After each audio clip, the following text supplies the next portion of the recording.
Media sosial sedang bising. Kolom komentar penuh dengan prediksi tentang batas fisik manusia. Dan netizen sudah menyiapkan narasi kekalahan bahkan sebelum peluit pertama ditiup. Ironisnya, saat semua orang sibuk menghitung berapa sisa oksigen di paru-paru para pemain Jakarta Pertamina Enduro, sang lakon justru tampil seolah mereka baru saja bangun dari tidur siang yang nyenyak. Padahal, ini bukan sekedar pertandingan voli biasa. Ini adalah drama tentang bagaimana sebuah ekspektasi publik dihancurkan oleh kenyataan di lapangan. Katanya, Proliga itu soal teknik, tapi di Bandung kemarin kita melihat bahwa ini adalah soal siapa yang paling punya nyali untuk tetap berdiri saat kaki seharusnya sudah menyerah. Gacor itu bonus, mentalitas itu mutlak. Mari kita bicara fakta yang tidak masuk akal. Gor Sabilulungan, Jalak Harupat, menjadi saksi bisu sebuah jadwal yang dianggap banyak pengamat sebagai hukuman fisik. Bayangkan, hanya dalam waktu kurang dari 24 jam, Jakarta Pertamina Enduro dipaksa memeras keringat dalam drama 5 set yang menguras emosi melawan Bandung BJB Tanda Mata. Secara teori, mereka seharusnya datang ke lapangan dengan langkah berat, mata yang layu, dan koordinasi yang berantakan. Di sisi lain, Jakarta Popsivo Polwan sudah menunggu dengan amunisi penuh. Mereka punya Chelsea Berliana yang tangguh dan Arcela Nuari yang siap meledak. Popsivo punya kemewahan berupa waktu istirahat yang lebih ideal. Di atas kertas, Pertamina Enduro adalah mangsa empuk yang tinggal menunggu waktu untuk tumbang. Tekanan ada di pundak Megawati Hangestri dan kawan-kawan. Pilihannya hanya dua, menyerah pada rasa lelah atau berpura-pura bahwa rasa lelah itu tidak pernah ada. Peluit pertama berbunyi dan penonton menahan napas.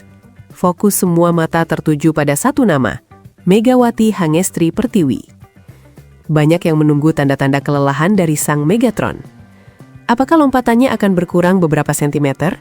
Apakah akurasi smashnya akan meleset karena otot yang kaku? Namun, sinyal pertama yang muncul justru sebaliknya. Bukannya terlihat lunglai, Megawati justru memulai pertandingan dengan intensitas yang tidak masuk akal. Inilah titik baliknya. Ketika Popsivo mencoba menekan sejak awal untuk memanfaatkan kelemahan fisik lawan, mereka justru mendapati sebuah tembok mental yang sangat tebal. Pertamina Enduro tidak datang untuk bertahan, mereka datang untuk mendominasi. Set pertama berjalan seperti sebuah perang saraf yang mendidih. Skor berkejaran dengan sangat ketat, 23-25. Secara logika, tim yang kelelahan akan melepas set pertama jika tekanan terlalu tinggi untuk menghemat energi. Namun, Pertamina Enduro melakukan hal yang sebaliknya. Mereka bertarung untuk setiap inci lapangan. Megawati mulai menunjukkan mengapa ia disebut mesin. Tanpa disadari, strategi Popsivo untuk memperpanjang rally justru menjadi bumerang. Setiap kali bola melambung ke arah Megawati, ada aura ancaman yang membuat barisan pertahanan Popsivo goyah. Chelsea dan Arcela berusaha keras menutup ruang, tapi koordinasi Pertamina Enduro tetap solid. Kemenangan tipis di set pertama ini bukan sekedar angka di papan skor, melainkan pesan keras bahwa rasa lelah hanyalah mitos yang diciptakan oleh mereka yang tidak siap menang. Memasuki set kedua dan ketiga, situasi makin di ujung tanduk bagi Popsivo Polwan. Realitanya, tekanan fisik yang diharapkan melumpuhkan Pertamina Enduro justru berpindah menjadi tekanan psikologis bagi tuan rumah. Skor 18-25 di set kedua menunjukkan betapa lebarnya celah yang tercipta. Opsi bagi Popsivo makin sedikit. Mereka mencoba mengubah pola serangan, namun Megawati ada di mana-mana. Siapa sangka, tim yang kemarin bermain 5 set justru terlihat lebih segar dibandingkan tim yang punya waktu istirahat lebih lama. Inilah momen di mana dilema keputusan menghantui kubu Popsivo. Apakah mereka harus terus melayani adu power atau mencoba bermain taktis? Sayangnya, kedua opsi itu tidak bekerja. Di lapangan, Megawati benar-benar membuat penerima bola pertama di tim Popsivo Polwan sering kebingungan. Kecepatan bola dan arah yang tidak terduga membuat pertahanan mereka berantakan. Hening yang bising menyelimuti tribun saat Megawati berdiri di garis servis. Satu keputusan, satu respon.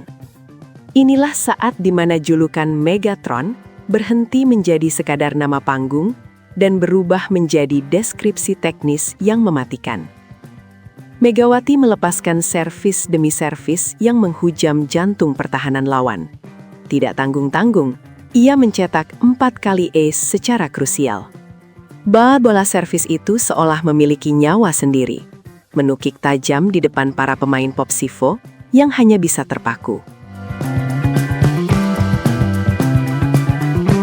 Tidak berhenti di sana. Saat serangan balik lawan datang, Megawati berubah menjadi tembok. 2 blok bersih dilakukan dengan timing yang sempurna, mematikan harapan terakhir Popsivo untuk bangkit. Total 20 poin dikemasnya. Di momen ini, tidak ada lagi ruang untuk keraguan.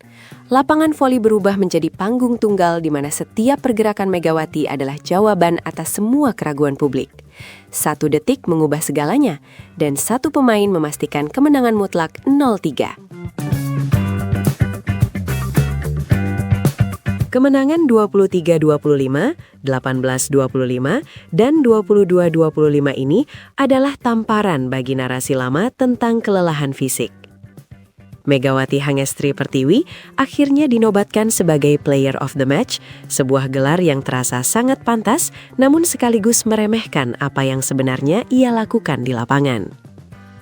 Ini bukan soal siapa yang paling kuat memukul bola, tapi siapa yang paling tepat mengambil keputusan di momen sempit.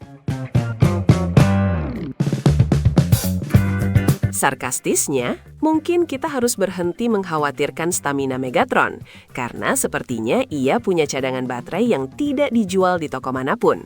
Dampaknya sangat jelas. Pertamina Enduro mengirimkan sinyal bahaya ke seluruh kontestan Proliga 2026. Jika dalam kondisi lelah saja mereka bisa menang telak 3-0 atas tim sekelas Popsivo, apa yang akan terjadi jika mereka bermain dengan istirahat yang cukup? Bandung mungkin dingin, tapi apa yang terjadi di Gor Sabilulungan kemarin sungguh panas. Kita belajar satu hal penting. Statistik bisa berbohong, jadwal bisa menipu, tapi kelas tidak akan pernah berkhianat. Banyak rencana yang disusun oleh lawan, namun sedikit yang berjalan ketika berhadapan dengan mentalitas juara. Megawati Hangestri bukan hanya sekadar atlet. Ia adalah pengingat bahwa batas kemampuan manusia seringkali hanya ada di dalam pikiran para penonton, bukan di otot sang pemain. Pertandingan selesai, poin tercatat, dan narasi baru telah dimulai. Kita lihat saja sejauh mana mesin ini akan terus berlari. Kita bahas lagi nanti.